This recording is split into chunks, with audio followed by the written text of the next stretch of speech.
Assalamualaikum dan salam sejahtera kepada semua penonton di luar sana. Saya ucapkan, dan saya adalah Hakim Dan saya Aina dan kami dari MR Production.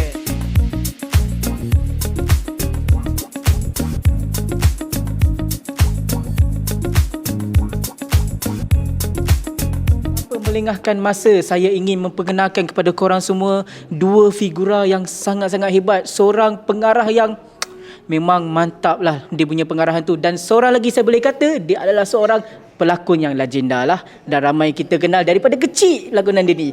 Ini dia Acha Septriasa dan juga Charles Ghazali. Terima kasih. Selamat datang ke Malaysia. Terima kasih. Selamat datang. Saya rasa masih sempat lagi saya ucapkan selamat Hari Raya Maaf Zahir dan Batin. Mohon maaf Ya. lahir dan batin minal aidin wal So faizin buat gimana semua. lebarannya tahun ni? Okey enggak? Lebaran oke tahun ini karena semakin banyak keluarga yang datang, sudah mulai anak beranak kan. All the sibling has child and children, so yeah, more merrier. Sambut di mana? Di Di Jakarta, lalu hari kedua di Australia. Ya. Saya ikut merayakan lebaran. Pertama dengan makan ketupat dan opor sama rendang karena banyak sekali yang berbagi ke rumah. Lalu yang kedua, semakin ramai karena merayakannya bersama penonton di Jakarta. Of course. Jadi kami yeah. keliling cinema visit kemana-mana, mulai dari tanggal 1 April sudah jalan. Ya, Mary. True. tanpa lengahkan masa lah ya, saya serahkan kepada rakan saya lah, Aina. Alright. Okay, so kita akan ada dua segmen, iaitu first segment is rapid fire, so need to ask kena jawab cepat-cepat lah, and the second one is for kodrat. So first question for rapid fire is rendang atau ketupat? Rendang. Ketupat. Oh, suka tu macam. Raya di bandar atau raya di kampung? Bandar? Ya, di city or... Siti. Di City. Okay, and Judika after Afghan? Judika. Judika. Maaf Afgan. Maaf. Judika. Saya Afgan deh. Ya. Seperti rendang dan ketupat. Yes. This is one for us. Kodrat 1 or kodrat 2? Oh, wah kodrat tu kalau saya. Aduh ini three. sulit. Kodrat 3. Boleh. Okay, so kita dah selesai untuk first rapid fire. So kita pergi ke second part is untuk soalan-soalan kodrat lah. So we go to Hakim. Okey. Baik. Okey, soalan pertamanya saya tujukan kepada Charles lah. Okey. Jatuh. Maaf. Biasa. Biasa. Film horror suka. Ada. Tempat ni keras. Okey, pertama sekali saya cuma curious. Okey, saya tertanya-tanya apa yang membuatkan Charles untuk menerbitkan filem Kodrat ni, belum Kodrat kedua, Kodrat itu sendiri, like dari pengalamannya ke ataupun kisah benar ke apa? Kodrat was an original story. Ide datang dari kami dengan dua orang penulis skenario, Asaf Antariksa, Gia Reksi. Tetapi tujuannya karena ingin memberikan sosok hero baru bagi penonton film horror. Itu bahwa terutama di Indonesia, di mana ustadz itu biasanya sudah jarang ditampilkan. Terkadang muncul hanya di dekat ending, muncul sebentar. Kalau banyak orang cakap di Indonesia, ini macam polisi India datang akhir filem gitu. Tapi sudah selesai semuanya gitu. Udah ending and then you hear the siren wing gitu. Jadi kita pengen bikin sesuatu yang beza. Beza itu kita lihat, okay, let's bring this character yang memang dalam real life, if there's a possession or demonic thing happening, ya orang yang berjaya untuk kemudian bisa membantu ya Ustaz Rukiah kan. Then why don't we make him a hero? Because he actually in real life has done a lot to a lot of people, to help a lot of people. Idenya dari niat itu asal mulanya. So bila dah buat Kodrat yang pertama ni, Kenapa terdetiknya nak membuat kodrat yang kedua? Sebab seingat saya tengok yang kodrat pertama lah, endingnya macam dia habis begitu, tidak ada nampak sambungannya apa-apa. Ada. Tertulis di ending pada saat Kodrat naik motorbike, ada tulis Kodrat will return. Sudah tulis. Karena sejak awal Kodrat memang di set up as a trilogy. Maka tadi pilihan Kodrat 1 atau 2? 3. Ada hint. Ada hint di sebahagian. Okay. So, alright, okay. So just nak tanya Charlie jugalah, why choose Vino as a Ustaz Kodrat and Acha as Aziza? You see something dekat mereka ke macam mana? At the beginning, kita cari orang yang bisa portray somebody who should be a hero. Dan hero ini berkenaan dengan religion, agama Islam. Jadi tidak boleh salah pilih. Jadi we search for somebody who can read the Quran, do all of the bacaan ayat, and especially has a good charisma, but also has a good track in life. Itu perlu jaga supaya image-nya baik. Betul. Sehingga penonton kan nanti tak mau tengok karena dia portray somebody good tapi in real life is bad, gitu ya. Itu salah satu yang kami cari. Di luar yang terpenting memang he's a good actor. Yes. He's one of the best, most talented and number one actor in Indonesia for a long time. Di Kodrat 1 ada Marsha Timothy, istri Vino. Itu selain memang dia juga actor yang very talented, at the ending of Kodrat 1 kan Kodrat bergelut dengan Yasmin yang dirasuki Aswala, dan karena Aswala itu iblis anjing, jadi cara bergelut pun macam anjing. Dia naik, menggigit, menjilat, kemudian menomplok gitu ya. For the actors to be comfortable to do that, it helps when they are husband and wife.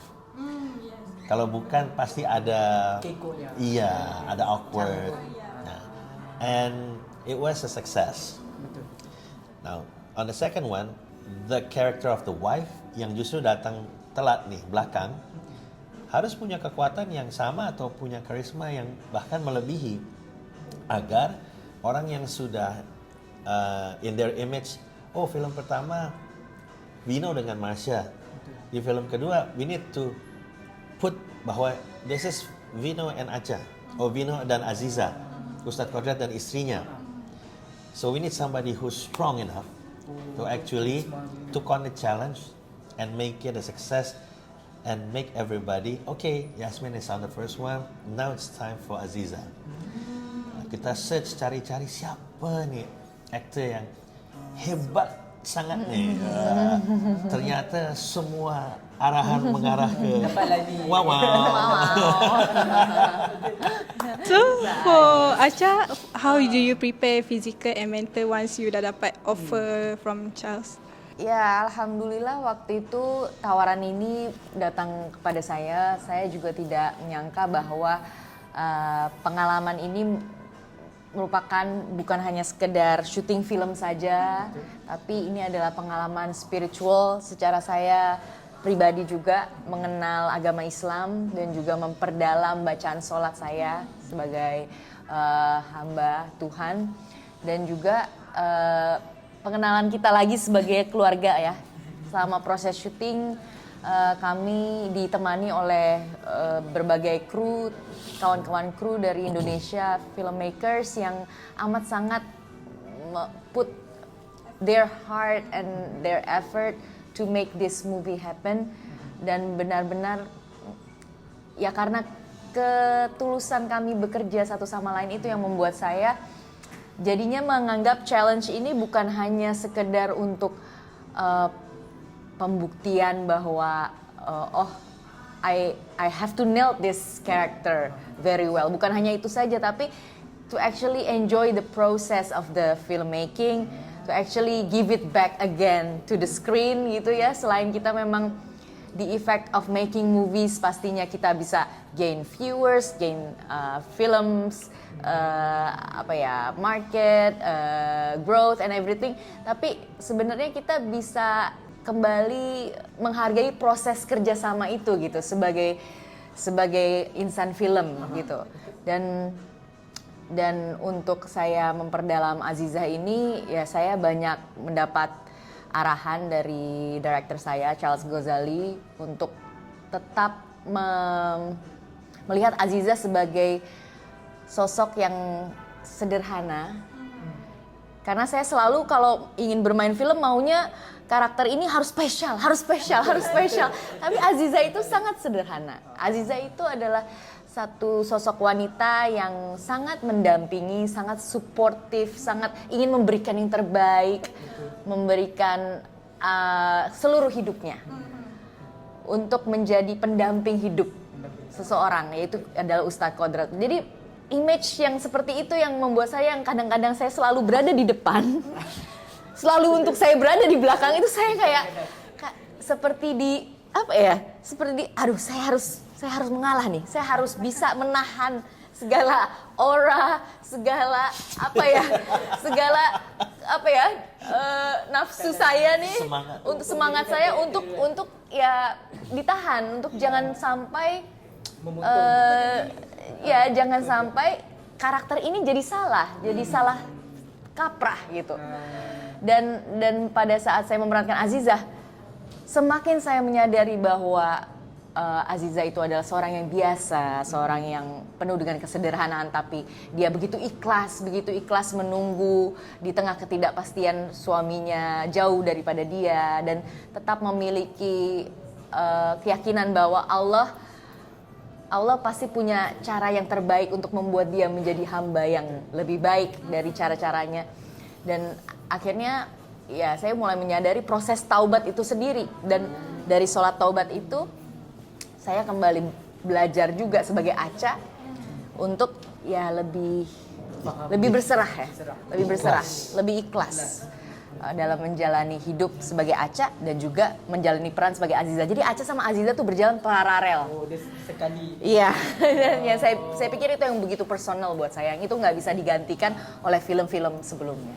Tapi ada nggak bila Acha tengah berlakon itu, Charles tekan-tekan Acha, kira tak boleh, karakter ni kena macam ni, you mesti menangis, kena menangis lagi kuat, kena coba jerit lagi.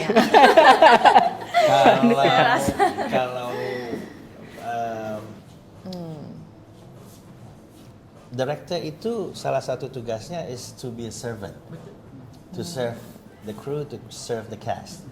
When a director can serve his team to the max, the team would perform greatly, right? So when everybody performs greatly, then the movie will be a good movie, and it will be a good thing for the director himself. Nah, jadi saya percaya actor itu bukan property. Actor itu bukan something yang you put it here, you move it here. No, if he needs to move, then he needs to move because he believes that he or the character or the situation needs him or her to move. Jadi yang saya coba lakukan adalah bantu beri pemahaman jika kurang tepat, bantu beri gambaran jika kurang tepat. Terus terang di awal, walaupun saya tahu Acha adalah aktor yang sangat baik dan kita pernah kerjasama ya, and I love her so much, gitu loh, working with her gitu, it's such a privilege. Tapi to be honest, on the first day of shoot, waktu tampak first cover, saya terus terang ada cakap ke kita punya makeup artist, ini Acha is still too beautiful. Nggak paham. Saya bilang dia punya raut kontur muka, dia punya mata, dia punya ini, it's like Dia masih Acha. macam doll. Memang cantik dia. Jadi saya bilang, ini kan sedang traumatized. Can you make her less glowing? Less appealing. Less, because she's so glowing. When I looked at her in close up, wow, Acha cakep ya. Harus di dekil Iya. gitu, di And then lusu-lusu. And then the makeup artist says, "We already did whatever you asked." But that's her. Itu dia. Yeah. And then my makeup artist, Babe ya, Gunawan Yeah. Saragi. And then I asked him, "So what do I do?" He said, "You choose her." So just trust her. So then saya decide untuk percaya, sudah cakap, sudah kasih arahan, ya sudah trust. Yeah. Saya bilang, okay, just shoot. But when because I saw her before the take, right? Dia belum act, Yeah. and then she act, and everything in the soul comes out in the eyes, and I say, no, it's fine. Yeah. That's an actor. Dan outcome sangat-sangat bagus. Saya dah pun tengok filem Oh, ni. sudah. Ya, saya sudah tengok hari tu. Memang sangat-sangat bagus bagi Aziza. Ya, Masya Allah. sangat-sangat bagus. Thank you so Yes. Just like Vino kan? Yes, Yeah. sama. You Dia mau bikin energy tu. dia kotor macam apa, darah-darah. Begitu dia stand, Ganteng aja pokoknya, glowing aja. Ustadz Kodrat. Ustadz Kodrat. Aktor yang punya karisma. kemampuan seperti itu macam Brown Polarai gitu. Aktor-aktor hebat Malaysia pun banyak tuh. Itu memang punya karisma. Credibility mereka. She's one of them. Yes. Betul. So Acha, what do you feel you berlakon dengan Vino? This is your first film with Vino or? Yang ini adalah film ketiga saya dengan Vino. Jadi awal-awal karir masa saya kuliah di Lim Kok Kwing di Malaysia 2008, memang saya pernah bermain film sama Vino as a partner di film In the Name of Love. And then the second one that we worked together was in Bangkit. It's a disaster films genre, and also yang ini kali ketiganya menjadi pasangan suami istri. Agak susah tak sebab this is film for horror film, right?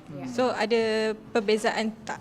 Vino itu setahu saya nggak mau ngambil film horor ya, Tadi tapi ya. ini memang film horor Film pertamanya. horor pertama Vino itu Kodrat. Iya, Mulanya dia tak mau. iya, saya rasa ya itu pilihan ya. Maksudnya seorang aktor pasti dia punya reason why kenapa dia memilih untuk bermain film horor atau misalnya tidak memilih, sebelumnya punya pertimbangan.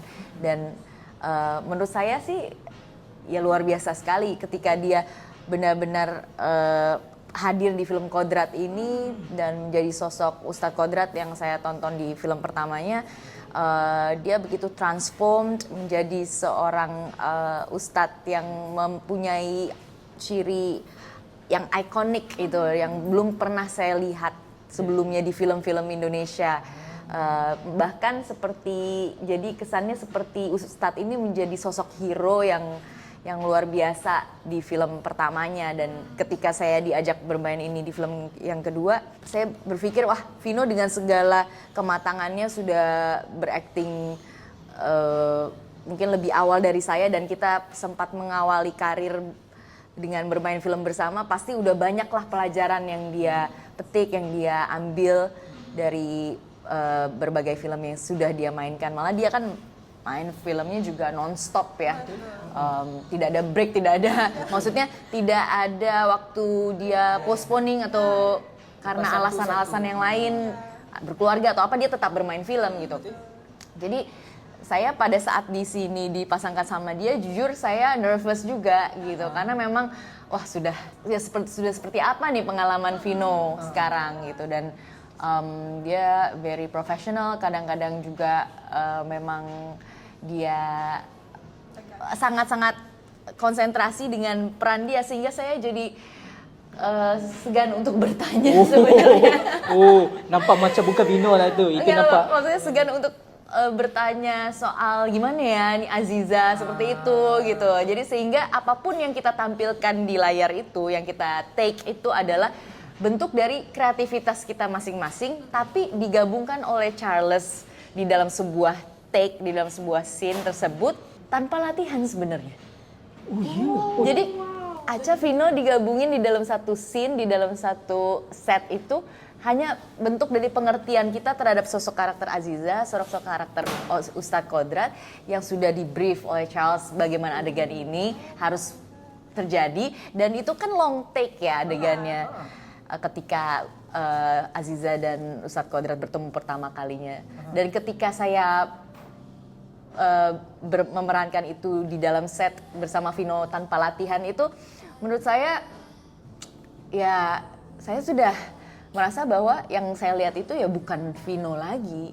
Memang itu adalah Kodrat, itu adalah suami dari Aziza yang selama ini saya nanti-nanti keberadaannya, bahkan bagaimana memegang rambutnya, memegang jaketnya waktu itu benar-benar pengalaman yang sangat luar biasa yang bisa membuat saya berpikir bahwa oh ternyata lu tidak berubah. Ternyata Vino yang saya lihat dulu sama seperti yang saya berakting bersama dia hari ini, bahwa ya masih memegang teguh keaktorannya yang bisa langsung switch behind the camera sama in front of the camera, itu benar-benar profesional sekali. So maknanya tiada like kan setengah pelakon dia perlukan masa nak build chemistry. Yeah. Ni semua maknanya Acha on set.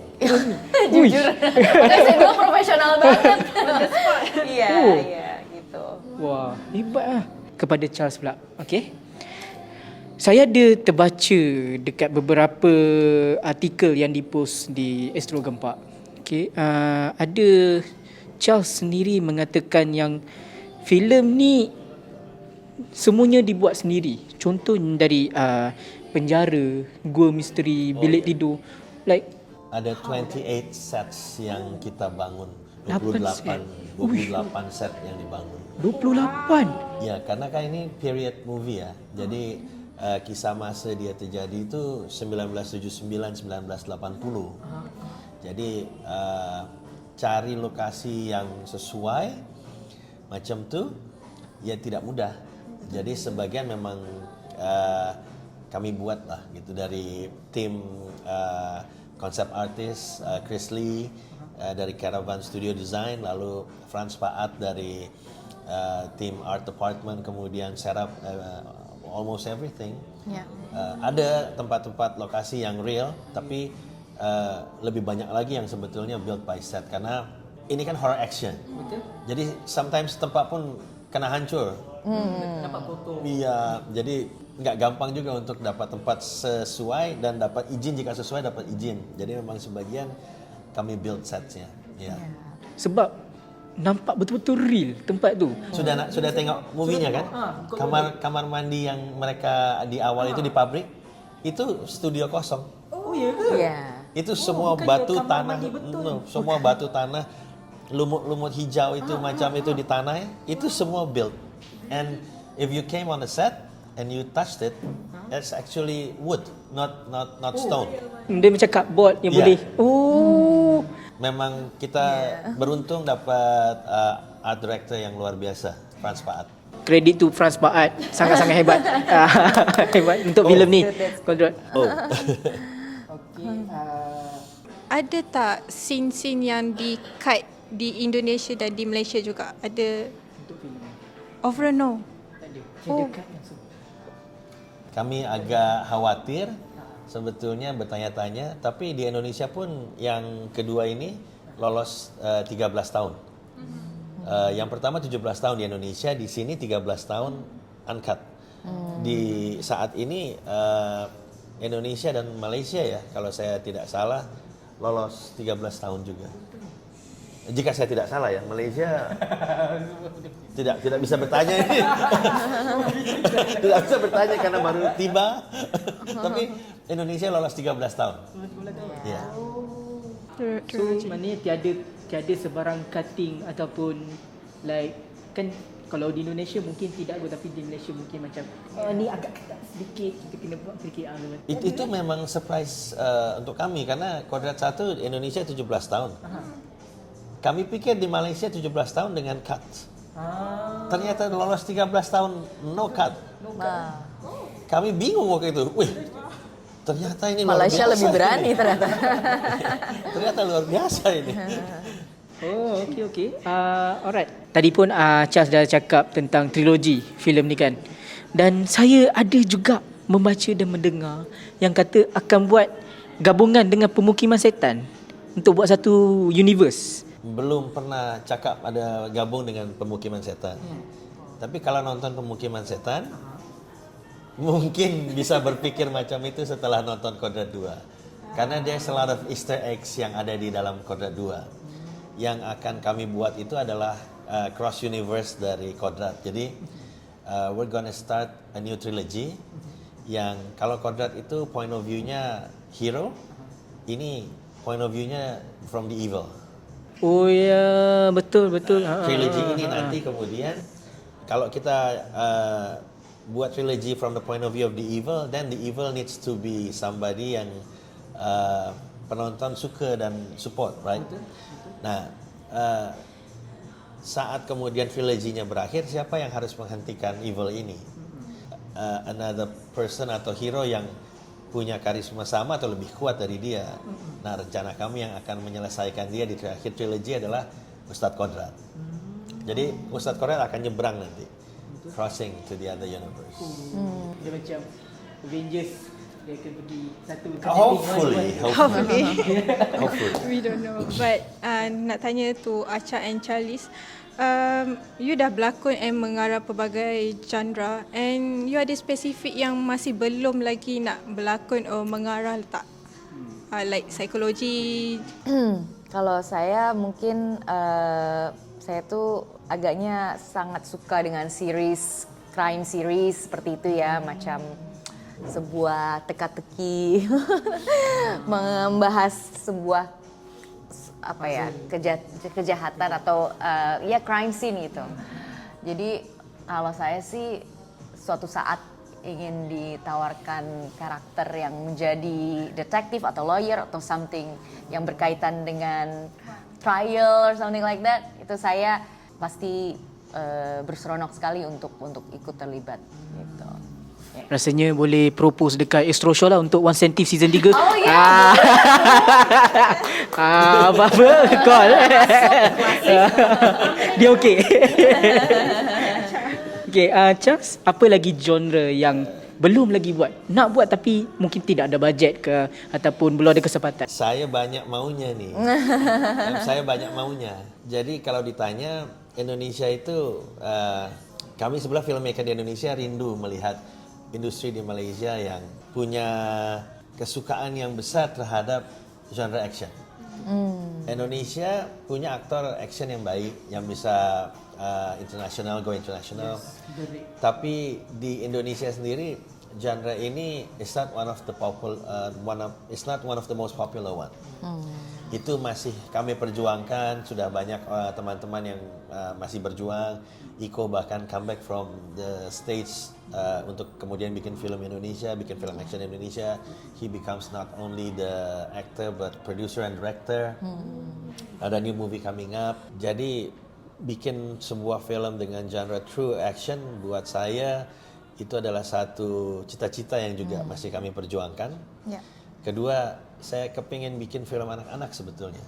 Untuk tayangan budak-budak. Karena saya punya 4 anak budak. Anak saya sering bertanya, mau nonton Kodrat? Saya bilang,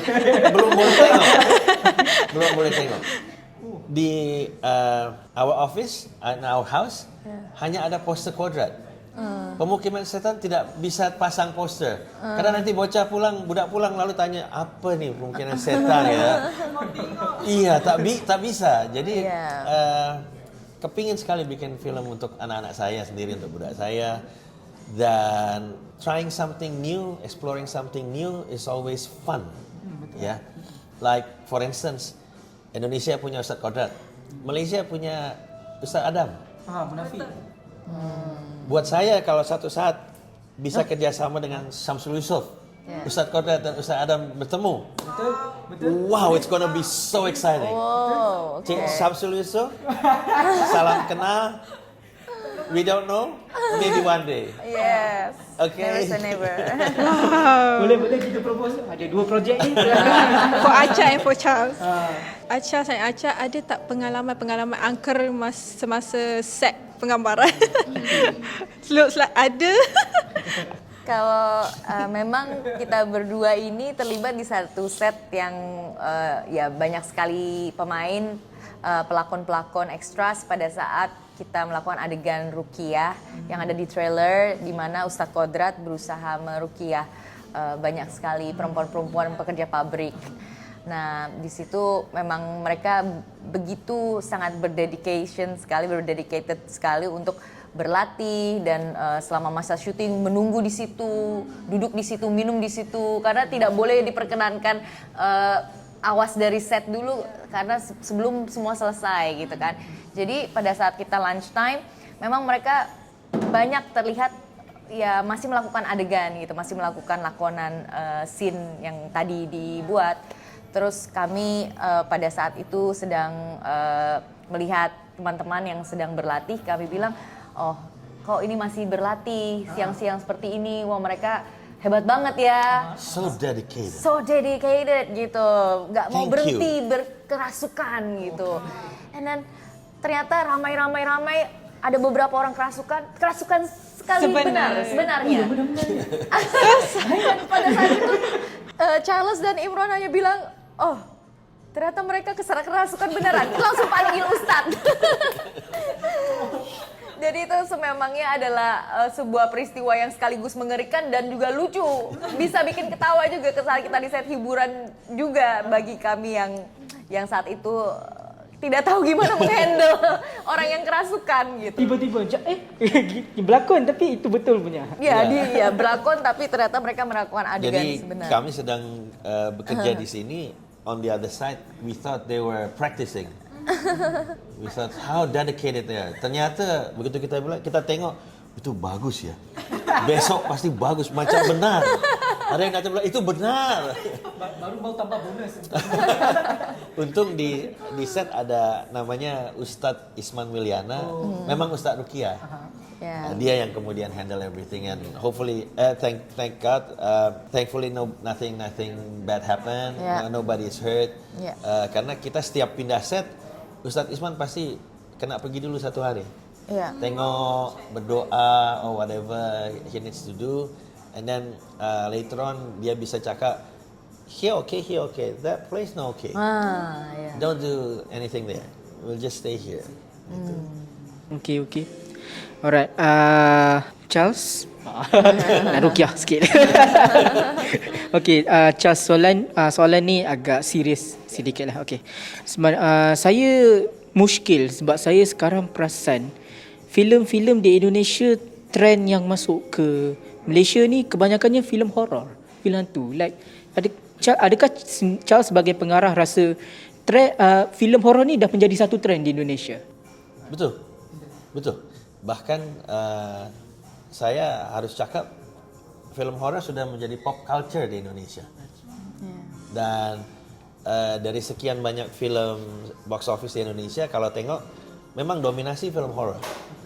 Dan to be honest, when we go to international film market, Hong Kong film market, di Korea Busan, Bifan gitu ya. Every time we open up a booth, Indonesian open up a booth, even in Cannes Film Festival, film market, banyak foreigner yang datang, distributor luar negeri yang datang, tanya, mana you punya line up film horror? Dia jadi trademark sudah. Iya. Begitu kita bilang, ini juga ada komedi, ini ada drama ini. Okay, but let me see the horror first. Gitu. Jadi memang ya mungkin budaya seperti di Malaysia juga banyak budaya yang kemudian bermacam dari berbagai bagian negara gitu ya, yang kemudian beza-beza tapi bikin dia jadi kaya akan culture. Indonesia pun macam tu dan itu jadi satu hal yang menurut kami harus kita jaga. Tapi bagi Charles sendiri, adakah Charles rasa like ini dah keterlaluan sebab dah terlampau banyak filem horor ataupun masih belum cukup lagi, like kita perlu pump filem? Banyak atau tidak menurut saya relatif. Ini bukan jawapan safe. Ini bukan safe answer. Tapi gini, banyak tapi kalau baik tak apa. Betul. Karena horror pun punya subgenre. Ada subgenre horror religi, ada subgenre horror comedy. Bahkan yang baru di Indonesia sebentar lagi ada horror forensik gitu. Ada kemarin ini Kimo Istanbul juga pernah buat horror investigation, police horror gitu. Nah, jadi itu tetap bisa kasih variation. Tapi kalau sedikit lalu kemudian dia juga terus, ya buat apa? Gitu. Jadi tak apa banyak karena memang tidak bisa dipungkiri penontonnya banyak. Selama dia baik tapi. Dan kualitasnya baik. Ya. Lah, kita pun dah banyak soalan untuk Acha and Chas. So, apa kata-kata Acha and Chas for Malaysia punya penonton untuk Kodrat 2? Akan ditayang di bioskop ni. Ya. Ya, Kodrat 2 akan segera ditayangkan besok ya, mulai esok. Dan mungkin sekarang sudah sedang bertayang di seluruh bioskop Pawagam di seluruh Malaysia. Dan ya pesan saya semoga jom semua warga Malaysia untuk ramaikan film Kodrat 2 yang telah dan sedang tayang juga di Indonesia dengan jumlah penonton yang sudah mencapai lebih dari 2 juta viewers. Semoga dapat disaksikan pula, dinikmati oleh moviegoers dari Malaysia di berbagai negeri supaya diselebrate juga kemenangan Ustadz Kodrat ini dalam meruqyah dan melawan segala bentuk kebatilan dari villain atau musuh-musuh Ustadz Kodrat. Dan yang pasti film ini adalah bentuk perjalanan spiritual juga buat kawan-kawanku di Malaysia yang ingin melalui perjalanan taubat yang juga sama seperti Azizah. Silahkan ditonton Kodrat 2 ya. Astro Show as the leader or one of the leader in the entertainment industry in Malaysia bawa Kodrat ke Malaysia pasti karena dia tahu film ini punya sesuatu yang bisa dinikmati oleh masyarakat Malaysia. So teman-teman, kawan-kawan semua di Malaysia, jom ke Pawagam untuk temui Ustaz Kodrat dan Ustaz Daud. Mohon izin Ustaz Kodrat hadir di Malaysia. InsyaAllah. And baiklah, alhamdulillah podcast kita pun dah selesai untuk hari ini. And terima kasih diucapkan untuk Acha and Chas sudi bagi masa untuk kami. And Okey, tidak lupa juga kepada kita punya kapla besar iaitu Astro Show kerana memberi kami untuk peluang untuk mengendalikan podcast yang sehebat ni dengan orang yang sangat-sangat hebat ni. Jauh datang daripada Indonesia. So, okay guys, jangan lupa untuk saksikan filem Kodrat 2 di Pawagam seluruh Malaysia pada Khamis ni. Dah start dah. So, ramai datang ke Pawagam, support lokal kita dan juga lokal diorang. Sama-sama kita mengeratkan, sama-sama kita saling support antara satu sama lain. Dan apa-apa pun guys, jadilah penonton yang setia. Terima kasih. Assalamualaikum. Bye-bye.